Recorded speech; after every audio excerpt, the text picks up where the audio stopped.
지난 시간에 제가 휴거라는 주제에 대해서 같이 말씀을 나눴습니다.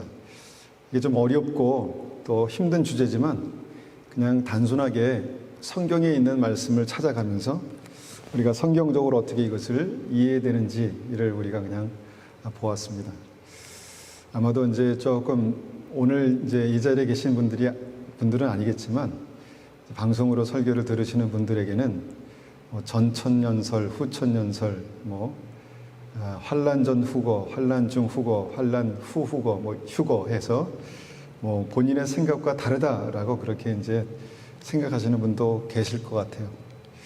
이제 그런 분들 중에서 또 이렇게 구독을 취소하시는 분도 계시더라고요.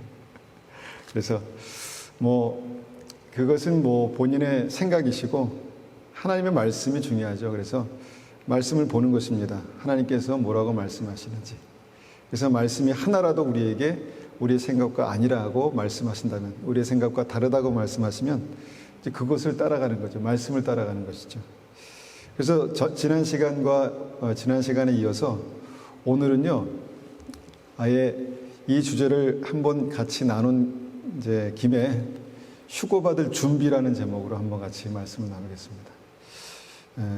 핵심은 그거죠. 주님께서 어떻게 오시나, 언제 오시나 보다 핵심은 뭡니까? 우리가 준비되었나입니다. 내가 준비되었나. 주님께서 오실 때 내가 들림받을 수 있는 믿음이 내게 있는가. 이것이 중요한 거겠죠. 이것이 중요합니다. 본문 마태복음 24장 37절입니다. 마태복음 24장 37절.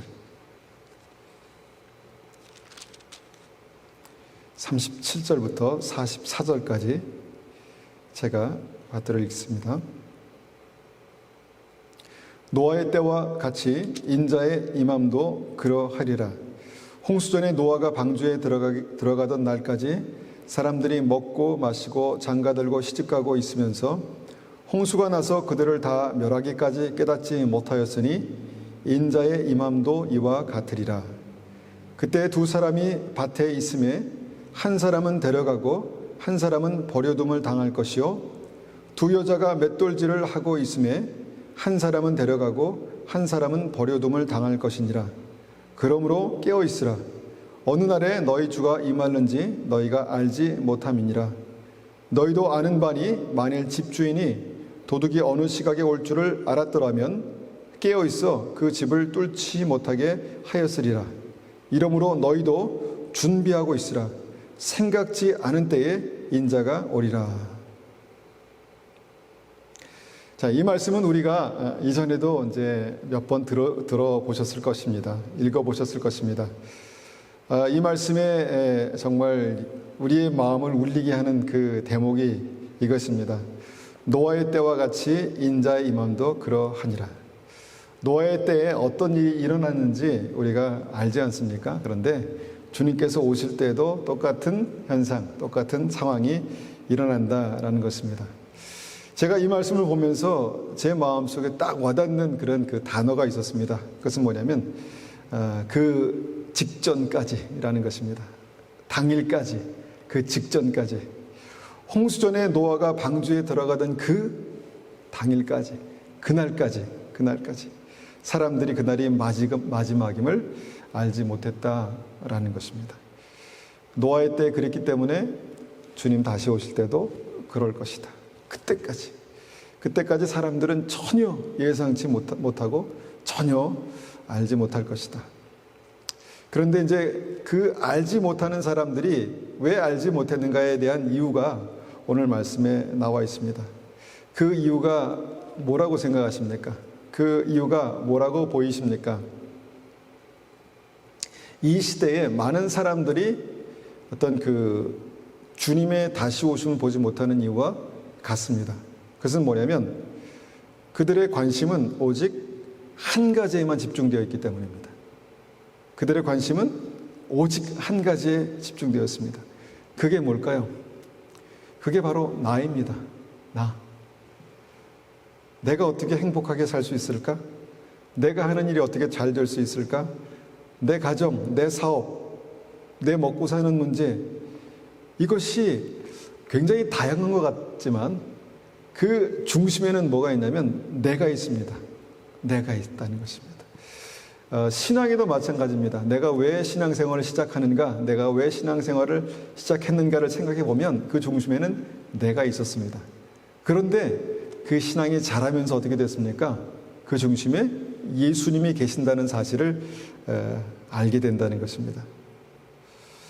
근데 문제는 뭐냐 하면 멸망 직전까지, 주님께서 다시 오셔서 그 세상을 심판하시기 직전까지, 홍수가 나서 그들이 다 멸하기 직전까지 그때가 마지막 때임을 전혀 깨닫지 못했다라는 것입니다. 아주 상상조차 못했다는 것입니다.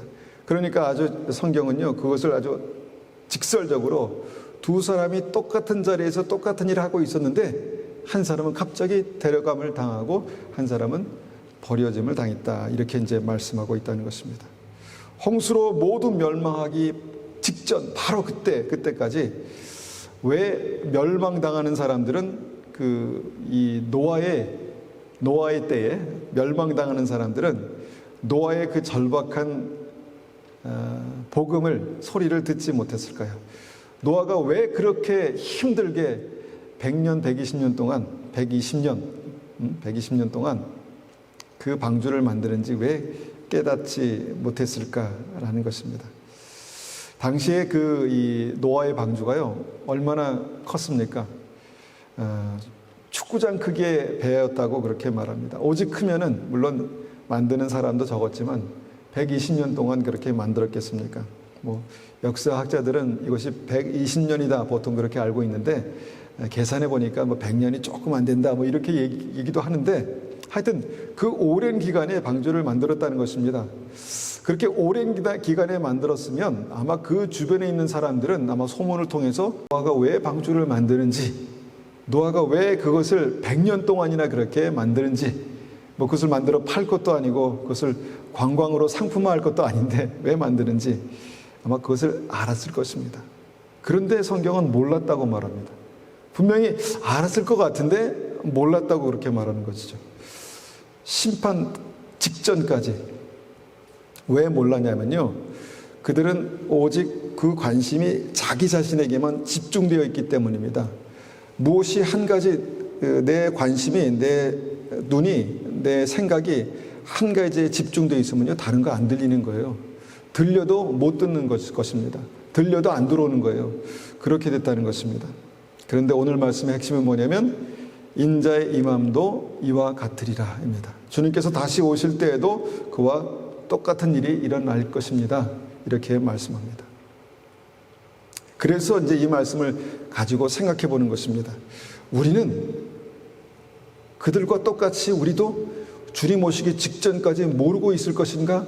아니면 깨어서 주님 오심을 깨닫고 그때를 준비할 수 있을 것인가? 여러분, 주님께서는 분명히 다시 오시겠다고 말씀하셨습니다. 우리가 지난 주일날 세 곳의 말씀을 보았죠. 그리고 그 다시 오실 때 여러 가지 고난들, 많은 어려움들이 있을 것이다, 이렇게 말씀합니다. 그런 일들이 올 것입니다. 우리 삶 가운데 있을 것입니다. 그런데 우리가 어떻게 믿음으로 준비되어져야 하는가, 이것을 한번 깊이 생각해 보시기를 원합니다.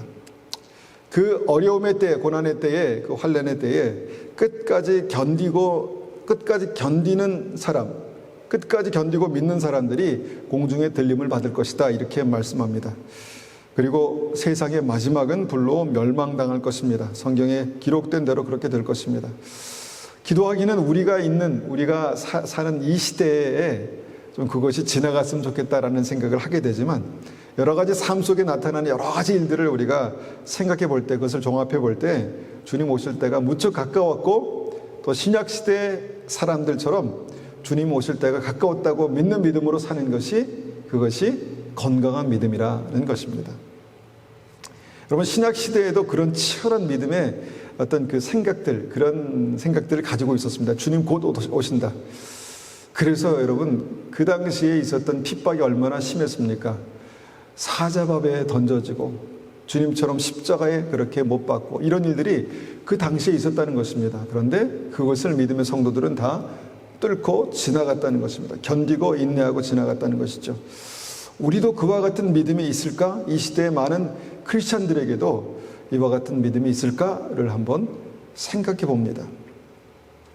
우리는 노아 시대의 그 사람들과는 무엇이 달라도 달라야 합니다. 무엇이 달라도 달라야 합니다. 주님께서 그것을 어떻게 달라야 하는가 두 가지로 말씀합니다. 두 가지. 첫 번째는 깨어 있어야 한다는 것입니다. 깨어 있어라. 깨어 있어라. 여러분 깨어 있으십니까? 내가 오늘 피곤해가지고 아직도 졸린데 물론 지금 조심하면 안 되죠. 깨어 있어야 합니다. 그런데 주님께서 깨어 있으라고 말씀하시는 그 깨어 있으라는 말씀이 무슨 뜻인가를 여러분 아셔야 합니다. 두 번째는 깨어서 준비하고 있으랍니다. 여러분 준비하고 계십니까? 준비하고 계십니까? 믿음 때문에 다시 오실 주님을 준비하고 계십니까? 그러면 한번 우리 두 가지를 생각해 봅니다. 첫 번째, 깨어 있으라. 두 사람이 밭에서 일하고 있었습니다. 두 사람이 부엌에서 맷돌질을 하고 있었습니다. 그러니까 두 사람이 똑같은 상황에서 똑같은 조건에서 일하고 있었다는 것을 성경은 말씀하는 것입니다. 그런데 한 사람은 잠들어 있었고 한 사람은 깨어 있었다는 것이죠. 깨어 있다는 게 무슨 의미일까? 무슨 말씀일까? 분명히 잠들지 않았는데, 분명히 일하고 있었는데, 밭을 갈고 있었는데 깨어 있다는 것이 무슨 의미일까? 여러분 깨어 있다는 그 단어는요, 그 말은요, 그 말 그대로 의미를 우리가 한번 생각해 보면, 깨어 있다는 것은 내가 지금 보고 있다는 것입니다. 깨어서 지금 무엇인가를 볼 수 있는, 보고 있는 상태라는 것이죠. 그 다음에 누가 말하면 그것을 들을 수 있는 귀가 열려 있는 상태입니다. 그리고 여러 가지 상황들을 느끼고 있다는 것이죠. 그리고 생각하고 있다는 것입니다. 아마 한 네 가지만 생각해 보면 이렇게 보고, 듣고, 느끼고, 생각하고 이것을 깨어 있는 것이다 라고 그렇게 말할 수 있습니다. 여러분 그러면 천국 가는 믿음이 깨어 있다라는 것은 무슨 의미일까요? 믿음이 깨어 있다는 것은 무슨 의미일까요? 깨어 있다는 것을 우리가 이제 고민하면서 우리 한번 생각해 보면 내가 다른 사람보다 앞서가고 있다. 내가 다른 사람보다 앞서가고 있다라는 것을 이제 깨어 있다라고 말하죠. 우리 선각자 그렇게 얘기하지 않습니까? 틀린 말은 아니지만 정확한 말은 아니라고 생각합니다. 어떤 사람은 내가 다른 사람들이 모르는 것을 알고 있으면 그것이 깨어 있는 것이다 그렇게 착각하기도 합니다. 저는 단언코 아니라고 봅니다. 여러분 이 시대의 그 흐름, 이 시대의 변화를 알고 있는 사람들이 스스로 깨어있다라고 그렇게 생각할 수 있죠. 남들이 모르는 4차 산업혁명, 앞으로 어떤 변화들, 그 다음에 AI, 인공지능, 이런 것들, 그 다음에 요새는 메타버스, 이런 게 나오더라고요. 이런 거를 다 알고 있으면 마치 자신이 깨어있는 것이냐, 그렇게 착각할 수 있다는 것입니다. 그런데 저는 오늘 말씀을 통해서 그것이 아니라는 말씀을 드리려 합니다. 모든 세상 돌아가는 이치를 그렇게 아주 분명하게 알고 이해하는 것도 중요하지만 성경이 말씀하시는 그런 깨어있는 것은 무엇인가? 그러면 이것이구나. 마지막 때를 알고 휴거에 대한 말씀을 알고 성경이 말씀하시는 7년 대환란 알고 다니엘서를 알고 요한계시록을 알고 있으면 그러면 깨어있는 거 아니겠나? 그렇게 생각할 수 있습니다.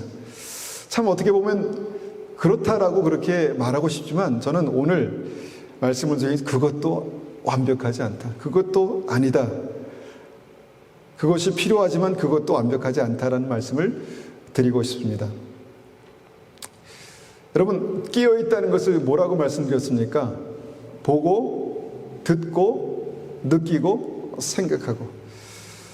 여러분 무엇을 보는 것을 깨어있다고 성경이 말씀하는 걸까요? 무엇을 보고 무엇을 들어야 깨어있다고 그렇게 들을 수 있어야 깨어있다고 말씀할 수 있을까요? 어떻게 생각하십니까? 다시 오실 주님, 오늘 주제와 한번 연결해 생각해 보면 다시 오실 주님, 생명이신 주님, 길과 진리요 생명이신 주님, 그분을 볼 수 있을 때, 그분께 들을 수 있을 때, 그분을 느낄 수 있을 때, 그분이 생각하는 것을 내가 같이 생각하고 있을 때 나는 깨어있다라고 말씀할 수 있습니다.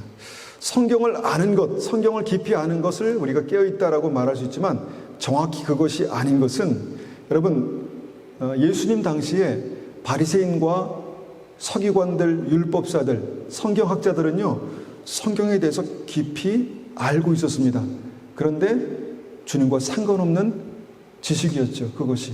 그러니까 그 말씀을 알고 있어도 그들은 주님을 보지 못했고, 주님께 듣지 못했고, 주님의 마음, 주님의 역사를 깨닫지 못했다는 것입니다. 그들은 천국까지 못했습니다. 그래서 제가 말씀을 아무리 정확하게 알고 있어도 그것이 살아계신 주님, 다시 오실 주님, 내 삶 가운데 역사하신 주님을 알지 못하면 그것은 깨어있는 것이 아니다라고 말씀드리는 것입니다. 왜냐하면 많은 사람들이 착각하고 있습니다. 내가 말씀을 알기 때문에, 오래 신앙생활에서 말씀을 알기 때문에 나는 지금 깨어있어, 나는 다시 오신다는 그 주님, 그 사실을 알고 있기 때문에 나는 깨어있어 라고 말하는데, 주님, 그 주님을 우리가 보고 있습니까? 듣고 있습니까? 그분이 우리의 삶 가운데 역사하시는 것을 내가 느끼고 있습니까? 그분의 생각을 내가 생각하고 있습니까?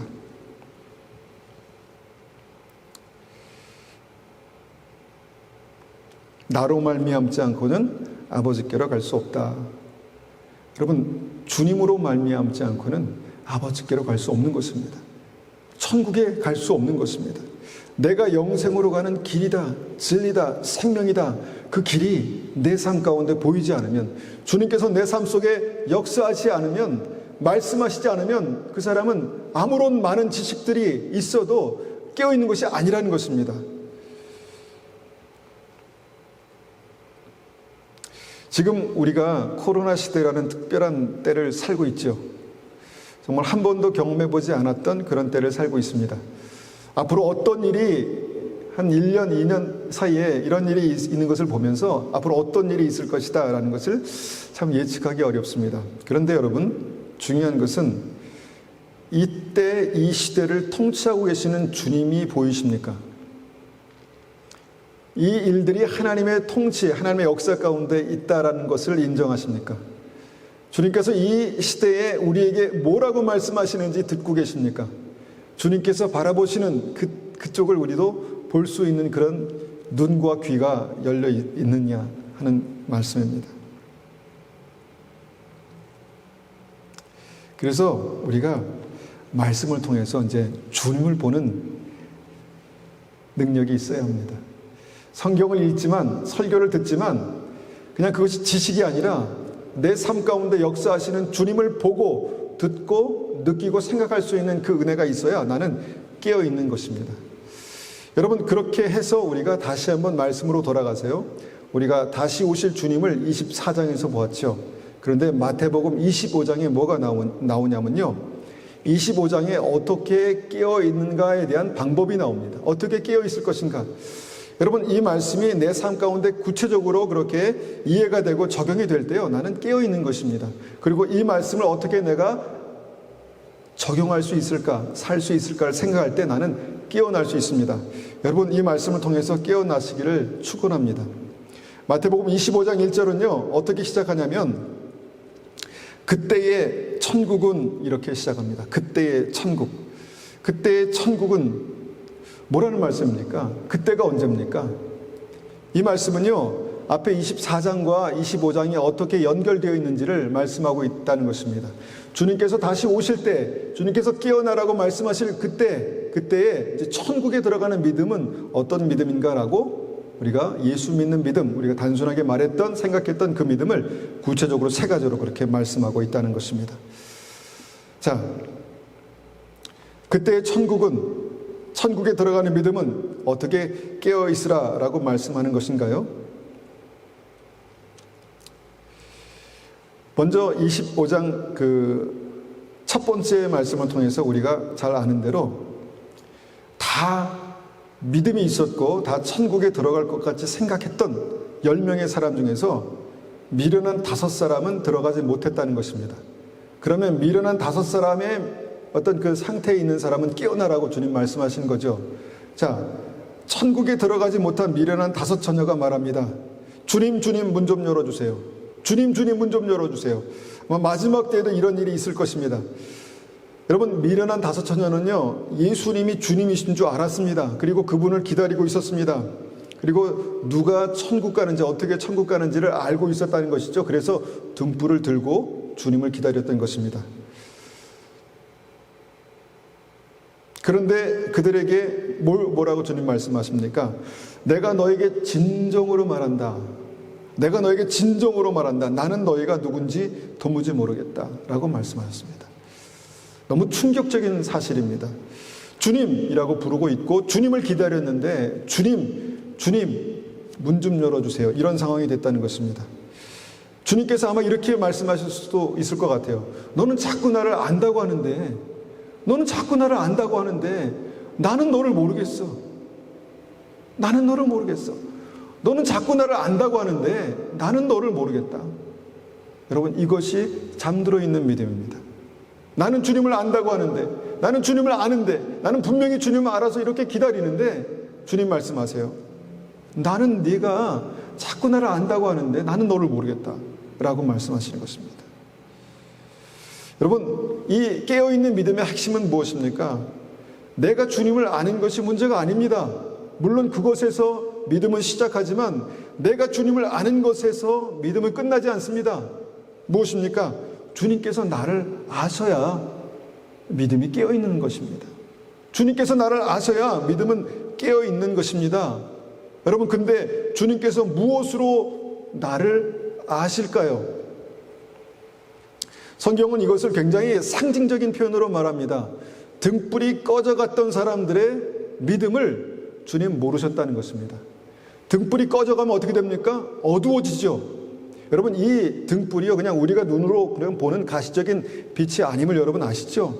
생명의 빛입니다. 이 생명의 빛이 꺼져가면 반드시 삶 속에 어두움이 오고, 그 어둠이 깃든 그 사람들에 대해서, 그 삶에 대해서 주님께서는 내가 너를 볼 수 없다, 이렇게 말씀하고 계신다는 것입니다. 여러분, 어둠 가운데 있으면요, 가만히 서 있으면 깜깜한 밤에서 그 사람이 누군지 확인할 수 있습니까? 없다는 것입니다. 그러니까 나는 주님을 기다리고 주님을 아는데 주님은 나를 볼 수 없는 상황이다라는 것을 이렇게 굉장히 극단적으로 우리에게 설명하고 계신다는 것입니다. 나는 분명히 주님을 아는데 주님은 나를 모르신다? 이게 말이 되는가? 여러분, 말이 된다는 것입니다. 말이 된다는 것입니다.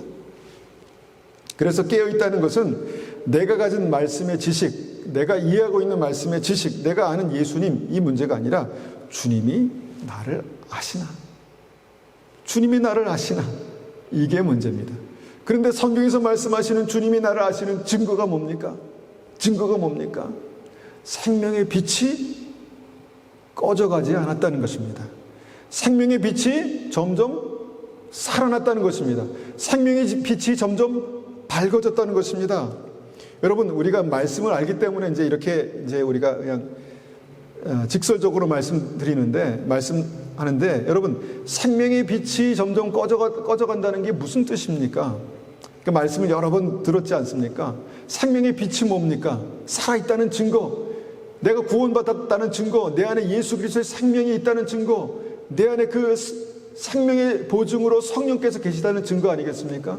그런데 그 성령께서 가만히 어둠 가운데 계시지 않고 빛 가운데 역사하신다는 것입니다. 빛 가운데 역사하시면 어떤 일들이 일어납니까? 내 삶 속에 성령의 증거, 생명의 증거, 이것이 나타난다는 것입니다. 나타납니다. 어떻게 나타납니까? 그냥 단순하게 성령의 열매로 나타납니다. 사랑과 희락과 화평과 오래 참음과 자비, 양선, 충성, 온유, 절제. 물론 이 단어들이 세상 바깥에서도 쓰입니다. 그런데 예수님 때문에, 믿음 때문에, 성령 때문에, 생명 때문에 내가 이 빛이 증가하고 있다면, 내가 예수님 때문에 이런 삶을 살고 있고 예수님 때문에 내가 이런 고민을 하고 있고 예수님 때문에 내가 이렇게 나를 쳐서 복종시키고 살아가고 있다면 여러분 그 삶에 주님께서 분명히 확인하실 수 있는 생명의 빛이 있다는 것입니다.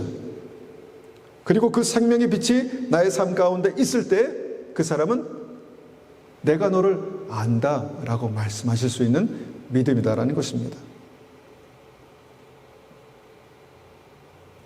주님께서 다시 오실 수 있는, 주님께서 오실 때가 가까운 이 시점에서 이것을 다시 한번 확인해 보기 원하는 것은요, 너무너무 중요하기 때문입니다. 내 삶에 생명의 빛이 증가하는가, 아니면 그 반대의 모습, 사랑의 반대가 뭡니까? 미움, 증오, 두려움, 분열, 참지 못하는 것, 분노. 여러분, 이것은 그냥 단순히 감정의 문제가 아니라는 것입니다. 내가 예수 믿는데도, 내가 예수님을 구주로 그렇게 고백하는데도, 내가 주님을 기다리고 있는데도 내 삶 가운데 자꾸 이런 어둠이 증가한다면 나는 이제 깨어나야 하는 것입니다. 나를 깨워야 되는 것입니다. 내 영혼을 깨워야 되는 것이죠. 어떻게 하면 그렇게 할 수 있습니까? 고민해 보셔야 합니다. 빛이 없는 믿음은요, 잠들어 있는 믿음입니다. 내가 아무리 많은 성경적인 지식을 가지고 있고 주님에 대해서 내가 정말 많이 알고 있다 하더라도 빛이 없는 믿음은요, 잠들어 있는 믿음입니다. 점점 그 등불이 꺼져갔던 그 15천의 믿음에 대해서 주님은 너는 나를 자꾸 안다고 하는데 나는 너를 모르겠다라고 말씀하셨다는 것입니다. 마지막 때 주님 다시 오시기 직전에 우리가 이 부분을 깨워야 할 것 같습니다. 깨워야 되겠습니다.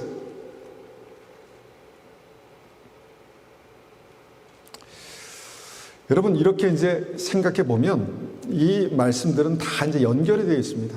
이제 열처녀의 비유와 달란트의 비유와 그 다음에 양과 염소의 비유가 다 하나로 연결이 되어 있습니다. 여러분, 달란트 비유에서 깨어있는 믿음이 무엇입니까? 나의 능력에 따라서 주님께서 나에게 맡기신 달란트가 있다는 것을 아는 믿음입니다. 그러니까 내가 살고 싶은 대로, 내가 이렇게 살면 좋을 것 같아 라고 그렇게 그냥 살아가는, 그러니까 나의 행복을 위해서, 발전을 위해서, 성공을 위해서 살아가는 것이 아니라 나에게 맡기신 일이 있구나를 알아가는 믿음이죠. 그 나에게 맡기신 삶을 살아가는 믿음 가운데 뭐가 나타나겠습니까? 성령의 역사가 나타납니다. 성령의 역사가 나타납니다. 그리고 성령의 역사가 나타날 때 어떤 일이 일어납니까? 우리 삶 가운데 생명이 증가하는 역사가 나타납니다. 빛이 증가하는 역사. 5달란트 받은 자는 10달란트를 남기는 것입니다. 증가하는 것입니다. 이전에 예수 믿기 전에, 예수를 알기 전에 내 마음속에 있었던 불안과 공포와 염려와 시기와 이게 증가하는 게 아니라 빛이 2배로 증가하는 것입니다. 증가하는 것입니다. 이것이 생명의 빛의 역사, 깨어있는 역사입니다. 힘차게 맷돌을 갈 때 여러분 성실하게 일하는 건 너무너무 중요합니다. 그런데 깨어있는 믿음이 뭡니까? 이것이 하나님께서 나에게 맡긴 일이라는 이해가 있는 믿음입니다. 그냥 내가 죽지 못해서 그냥 갈고 있는 것이 아니라, 죽지 못해서 밭을 가는 것이 아니라 나를 주님께서 이곳에 보내셨다라는 그 믿음이 있는 사람입니다. 그 믿음이 있는 사람은 어떻게 살겠습니까? 주님 앞에서 믿음으로 살겠죠. 그때 성령께서 역사하시고 빛이 증가하는 것입니다.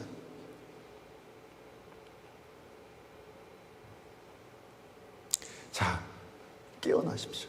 깨어 있어야 합니다. 하나님 앞에서 우리의 삶에 정말 그 빛이 증가해야 합니다. 마지막 여러분 25장의 마지막 양과 염소의 비유도 똑같습니다. 빛이 증가했습니다. 성령의 열매가 증가합니다. 더 많이 사랑했다는 것입니다. 나만, 내 삶에만 그렇게 집중되어 있는 삶이 아니라 남을 돌아볼 수 있는 삶이 됐다는 것입니다. 여러분, 믿음이 있는 사람은요, 다른 사람을 돌아볼 수 있는 사람입니다. 다른 사람의 연약함, 부족함을 판단하지 않고 그냥 무시하지 않고 돌아볼 수 있는 그 사람이 내 삶 속에 예수님이 살아계시는 사람입니다. 이게 깨어있는 믿음이다. 주님 그렇게 말씀하는 것이죠. 그리고 두 번째 24장 결론의 두 번째 말씀, 이것이 무엇입니까? 24절에 이러므로 너희도 준비하고 있으라. 자, 준비하고 있으라는 말씀입니다. 준비하고 있으라. 저는 이 말씀을 생각해 볼 때 이제 두 가지를 이제 딱 떠올리게 됩니다. 어떻게 준비하라는 말씀인가? 어떻게 준비하라는 말씀인가? 첫 번째는요, 그냥 마음의 준비. 마음의 준비. 우리가 중요한 시험을 앞두고 아니면 중요한 사람을 만날 때 어떻게 준비합니까? 먼저 마음의 준비를 합니다. 마음의 준비를 단단히 합니다. 어떤 중요한 일을 해야 할 때 어떻게 합니까? 마음의 준비를 그렇게 잘 하죠. 우리가 이제 사람이 나이를 먹을수록 또 연세가 높으신 분들을 보면은 노후 준비를 하는 것을 봅니다. 노후 준비. 노후 준비라고 해서 별게 있겠습니까? 그렇지만 내가 마지막 때 이제 가기 직전에 힘이 없어지고 또 어려움이 있을 때 어떻게 내가 살 것인가, 노후 준비를 이렇게 하죠. 그리고 이것은 굉장히 실제적인 문제로 그렇게 이제 연결되어 있습니다. 근데 여러분, 이 생각을 아예 이제 안 하고 있으면 아무것도 안 하게 되죠. 그런데 많은 분들이 이제 노후 준비를 하면서 이것도 준비하고 저것도 준비하고 이렇게 살죠. 근데 노후 준비 굉장히 실제적인 문제인데, 여러분, 주님 맞을 준비를 똑같이 하십니까? 노후 준비처럼 주님 맞을 준비를 하십니까? 언제 내가 주님을 만날지 모르는데 그때를 미리 준비하고 계십니까? 마음의 준비가 되어 있어야 합니다. 마음의 준비. 어떻게 마음의 준비를 할까요? 오늘 저녁 9시에 만약에 주님께서 오신다면 내가 어떻게 마음의 준비를 할 수 있을까요? 가끔 이런 상상을 해봅니다. 내일 아침에 눈 뜨면 주님이 오시면, 내일 아침 일찍에 주님 오시면 어떻게 준비할까? 저는 이제 그런 생각을 하면서 기도를 합니다. 하나님, 주님 저를 긍휼히 여겨 주십시오. 주님, 제가 이런 믿음을 가지고 사는 것 회개합니다. 주님, 제가 이렇게 주님 앞에 사는 것 회개합니다. 회개하죠. 하나님의 은혜가 필요합니다. 그래서 오늘 이 시간 다시 한번 주님의 은혜를 구합니다. 내가 하나님의 손에 붙들려서 믿음으로 살 수 있도록 도와주십시오. 내가 정말 낙심하고 좌절하고 넘어져 있지 않도록 주님 붙들어 주십시오. 내가 오늘도 소망을 가지고 천국을 향해서 한 걸음 한 걸음 내딜 수 있도록 주님 붙들어 주십시오. 그렇게 기도합니다. 주님, 저를 긍휼히 여겨 주십시오. 때로는 그렇게 기도하죠. 이 기도하는 것이 마음의 준비입니다. 굉장히 중요한 마음의 준비죠. 마음의 준비를 하는 사람과 하지 않는 사람의 차이, 여러분 성경에 있는 그대로입니다. 갑자기 오실 때 당황해서요, 막 허둥지둥 될 것입니다. 설마 노아의 방주가 그렇게 쓰임받을 줄 몰랐다는 것입니다. 설마 내가 노아의 방주에 들어가지 않은 일이 그렇게 절망적인 어떤 결과로 그렇게 나타날지 몰랐다는 것입니다. 당황하고 허둥지둥되고 그렇게 될 것입니다. 그런데 기도하고 깨어있는 사람들은 그렇지 않을 것입니다. 자, 기도로 우리의 마음이 준비되어야 합니다. 우리의 생각이 준비되어야 합니다. 주님 오시면 내가 어떻게 주님을 맞이할 수 있을까에 대한 생각이 있어야 합니다. 마음이 있어야 합니다. 담대함이 있어야 합니다. 그리고 준비가 되어 있어야 합니다. 자, 그리고 두 번째, 우리가 구체적으로 어떻게 이제 주님 오신 것을 준비할 것인가? 저는 이제 살아가면서 굉장히 참 너무 지혜로운 분들을 이렇게 만나게 됩니다. 그 지혜로운 분들이 어떤 분인가 하면요, 마태복음 25장의 그 세 번째 말씀과 연결된 분들입니다. 그러니까 천국 가는 삶을 준비하는 분들, 다시 말하면 주변의 사람들을 돌아보는 분들입니다. 주변의 사람들을 돌아보는 분들. 세상 살기 바쁜데 정말 너무너무 정말 나 혼자의 내 일만 그렇게 추스리고 살아가기도 힘든데, 어려운데 다른 사람을 돌아볼 수 있는 사람, 여러분, 그분들은요 굉장히 지혜로운 분들입니다. 그분들은요 그런 삶이 예수님을 만나는 삶이라는 것을 아는지 아시는지 모르는지, 말씀을 아시는 분들은 아시겠지만 그렇게 예수님을 미리 만나는 것입니다. 내가 배고플 때 나에게 먹을 것을 주었고, 내가 목마를 때 마실 것을 주었고, 내가 아플 때 찾아봐 주었고, 심지어는 감옥에 갇혔을 때 나를 돌아봐 주었다라고 그렇게 말씀하시지 않습니까? 그러니까 정말 내가 예수님을 믿고 그 믿음 때문에 다른 사람을 돌아볼 수 있다는 것은요, 놀라운 축복입니다. 놀라운 축복. 여러분, 성숙함과 미성숙함의 차이는 그것입니다. 성숙한 믿음은요, 다른 사람을 돌아볼 수 있는 믿음이고요. 미성숙한 믿음은 무엇입니까? 믿기는 믿지만 나한테만 온전히 모든 관심이 나한테만 집중되어 있는 믿음입니다. 그래서 지혜로운 믿음은요, 다른 사람을 돌아볼 수 있는 믿음입니다. 다른 사람을 돌아볼 수 있는 믿음입니다. 주님께서 이 믿음이 나를 영접했다, 나를 만났다, 이 믿음이 천국 가는 믿음이다, 이렇게 말씀하신 것이죠. 25장 40절에 말씀하시죠. 내가 너에게 진정으로 말한다. 진정으로 말한다. 보잘것없는 사람에게 한 일 곧 나에게 한 일이다. 저는 그래서요, 저와 아무런 연관이 없는 분들이 만약에 도움을 청해도 저는 기꺼이 기쁨으로, 감사함으로 영광 가운데 같이 할 수 있습니다. 그리고 그 시간이 너무너무 신나는 거예요. 기쁜 거예요. 왜냐하면 내가 주님을 그렇게 섬길 수 있기 때문에, 주님을 만날 수 있기 때문에. 그리고 여러분, 이 마음이 점점 증가하기를 원합니다. 여러분, 그 마음을 소유하시길 바랍니다. 여러분, 이게 믿음의 준비입니다. 굉장히 어려운 게 아닙니다. 그냥 단순하게 말씀을 내 삶 가운데 적용하고요, 생각해 보면 여러분, 그렇게 지혜롭게 사시는 분들이 계세요. 계십니다. 이것이 준비하는 것입니다. 이것이 주님 다시 오심을 준비하는 것입니다. 그렇게 살기가 쉽지 않습니다. 그렇게 살기가 쉽지 않습니다. 좀 여유가 있고 좀 마음의 여유나 좀 삶의 여유가 있으면 그렇게 살기 쉬운데요. 그럼 내가 지금 바쁘고 급하게 살고 있는데, 정말 너무너무 바빠서 정신없는데, 여러분, 그렇게 살기가 쉽습니까? 쉽지 않습니다. 결코 쉽지 않습니다. 그런데 그렇게 살 수 있는 힘이 어디서 나옵니까? 어디서 나온다고 생각하십니까? 그것이 바로 기름입니다. 기름. 슬기로운 다섯 처녀가 예비했던 생명의 빛을 발하는 기름. 여러분, 우리는 이것을 추상적으로 생각할 수 있는데요, 이것은 마치 갑자기 재난이 온다 그럴 때 사람들이 사재기를 하잖아요. 사재기. 막 쌀도 사놓고 라면도 사놓고 그렇잖아요. 사재기 하는 것입니다. 그러니까 사재기라고 표현하면 그렇지만 정말 생명을 비축하는 것입니다. 생명의 능력을 비축하는 것입니다. 여러분, 어떨 때 우리가 이 생명의 능력을 비축할 수 있던가요? 그건 여러분들이 아셔야 합니다. 기도할 때, 예배 드릴 때, 말씀을 묵상할 때, 그 말씀대로 살아가려고 오늘도 믿음으로 발버둥 칠 때, 나를 쳐서 복종시킬 때, 그때 하나님께서 나에게 어디선지 모르지만 하나님께서 나에게 기름 부으십니다. 기름 부으십니다. 그리고 그 기름 부으심이 있는 사람이 어떻게 합니까? 그래, 내가 오늘도 믿음으로 살아야지 하고 일어나는 것입니다. 축 처져서 쓰러져 있다가도 다시 이러면 안 되지, 내가 이렇게 살면 안 되지, 정신 차려야지, 깨어나야지, 그리고 일어나는 것입니다. 그리고 하나님 앞에 엎드리죠. 주님, 저에게 능력 주세요. 은혜 주세요. 붙들어 주세요.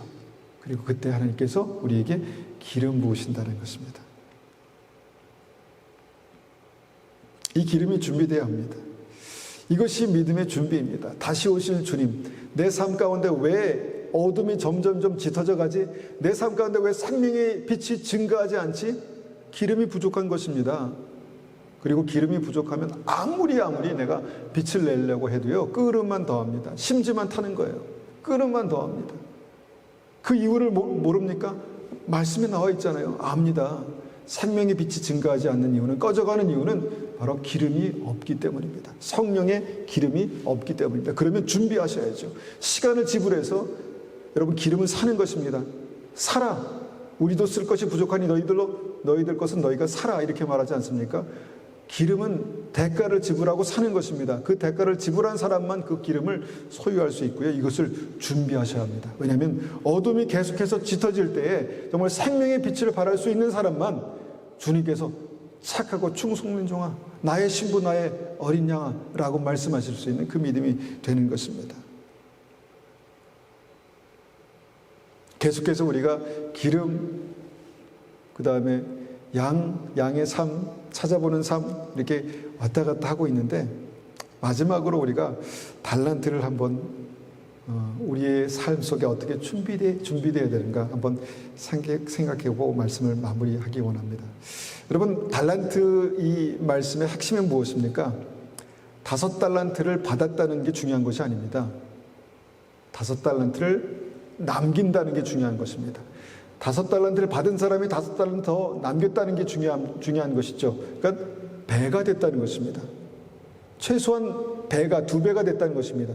2달란트 받은 사람은 2달란트를 남기고 배가 됐다는 것입니다. 그런데 1달란트 받은 사람은 그 사람도 받았습니다. 그 사람도 종이었습니다. 그런데 남기지 못했다는 것이죠.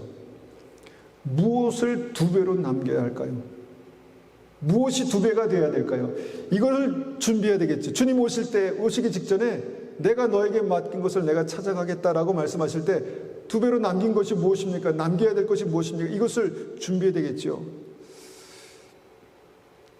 저는 이런 말씀을 적용할 때 제일 쉽고 간단하고 안전한 것부터 이제 적용하는데요. 저는 이것이 이제 첫 번째입니다. 내가 예수 믿고 구원받았지 않습니까? 내가 영생을 얻었지 않습니까? 그러면 2배로 남기는 것은 무엇입니까? 나 때문에 또 한 사람이 구원받는 것입니다. 나 때문에 또 한 사람이 예수 믿는 것입니다. 그런데 이 시대는요, 나 하나 예수 믿기도 어려운데 뭐 남까지 그렇게 신경 쓰겠습니까? 1달란트 받은 사람입니다. 1달란트. 가장 쉽고 가장 정확하고 가장 확실한 것은 무언가 하면요, 내가 예수 믿었으면 나 때문에 누구 한 사람이 예수 믿고 구원받는 역사를 내가 보는 것입니다. 확인하는 것입니다. 그런 일들이 있으셨습니까? 만약에 없다면 여러분, 그 영혼을 위해서 기도하고요, 그 일을 시작하십시오. 기회가 있을 때, 시간이 있을 때 1달란트 받았던, 2달란트 받았던, 5달란트 받았던, 여러분, 내 삶 속에 내가 2배로 남길 수 있는 것이 무엇인가를 생각해 보셔야 한다는 것입니다. 확실한 것은 영혼입니다. 영혼. 그 다음에 어떤 것이 있겠습니까? 그 다음부터 여러분들이 믿음으로 기도하면서 한번 고민해 보십시오. 내가 받은 달란트를 2배로 남기는 것은 무슨 일일까? 여러분, 그 일이 하나님께서 이 믿음 안에서 하나님의 종들에게 그 일을 하게 하셨다면요, 주님께서 우리에게 능력 주시지 않겠습니까? 각자의 능력에 따라서 달란트를 맡기셨다는 것입니다.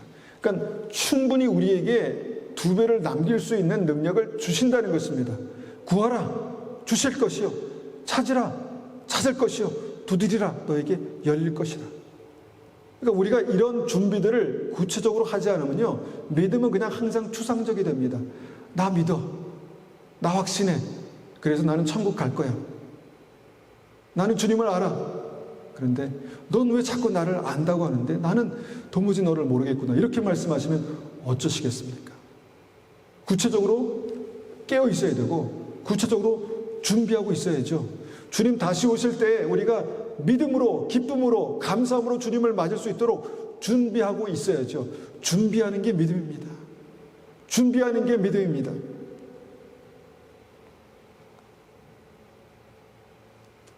한 달란트 분명히 받았습니다. 1달란트라도 받았습니다. 그런데 1달란트 받은 사람이 1달란트 그대로 들고 주님, 제가 주님 믿음으로 주님 앞에 나왔습니다 라고 한다면 주님께서 악하고 게으른 종아, 저 종을 바깥에 어두운 데 내어 쫓으라. 마지막 심판은 그런 일들이 있을 것입니다. 우리가 은혜로 구원받았지만, 은혜로 부르심을 받았지만, 은혜로 하나님의 자녀로 그렇게 선택을 받았지만 주님 앞에서 마지막 때는 정말 하나님의 공의로 심판하실 것입니다. 공의로 심판하는 것입니다. 믿음은 반드시 나의 삶 속에 그렇게 확인되는 것이고, 나의 삶 속에 나타나야 되는 것이고, 믿음은 깨어있는 것이고, 믿음은 준비하는 것입니다. 내 삶 속에 계속해서 반복되어 있는 그 맷돌 가는 일, 그 밭 가는 일, 여러분, 그것들을 똑같이 하면서도 내가 먹고 사는 것 말고 주님께서 나에게 주신 믿음의 사명을 감당하시는, 그런 믿음의 사명을 감당하시는 그런 하나님의 사람 되시기를 축원합니다. 여러분, 이런 것들은요, 그냥 저절로 가만히 있으면 되는 것이 아닙니다. 말씀을 가지고 고민하고 기도해야 합니다. 내가 어떻게 그 믿음을 살 수 있지? 내가 어떻게 그 믿음대로 살 수 있지? 여러분, 그렇게 기도하고 고민하면요, 그 기도하고 고민하는 사람을 주의 성령께서 인도하십니다. 이끄십니다. 기름 부으십니다. 힘 주십니다. 말씀을 정리합니다. 주님 분명히 다시 오십니다. 그리고 다시 오실 때가 무척 가까웠습니다. 그래서 깨어나십시오. 깨어나야 합니다. 아는 것이 내가 다른 사람보다 좀 더 많이 아는 것이 깨어나는 것이 아닙니다. 내 삶 속에 함께 계신 주님을 보는 것입니다. 주의 음성을 듣는 것입니다. 주님을 느끼는 것입니다. 그리고 주님을 생각하는 것입니다. 여러분, 그렇게 깨어나는 사람이 두 번째, 준비해야 합니다. 어떻게 준비합니까? 노후를 준비하는 것처럼 주님 다시 오심을 준비하십시오. 노후를 준비하는 것처럼 내가 주님 맞을 것을 준비하시기 바랍니다.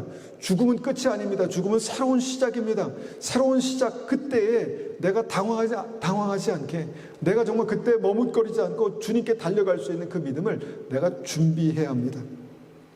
오늘이 우리에게 기회입니다. 오늘 우리가 살아있고 움직이고 보고 들을 수 있다면 그 보고 들을 수 있는 눈을 가지고 주님을 보십시오. 주님을 들으십시오.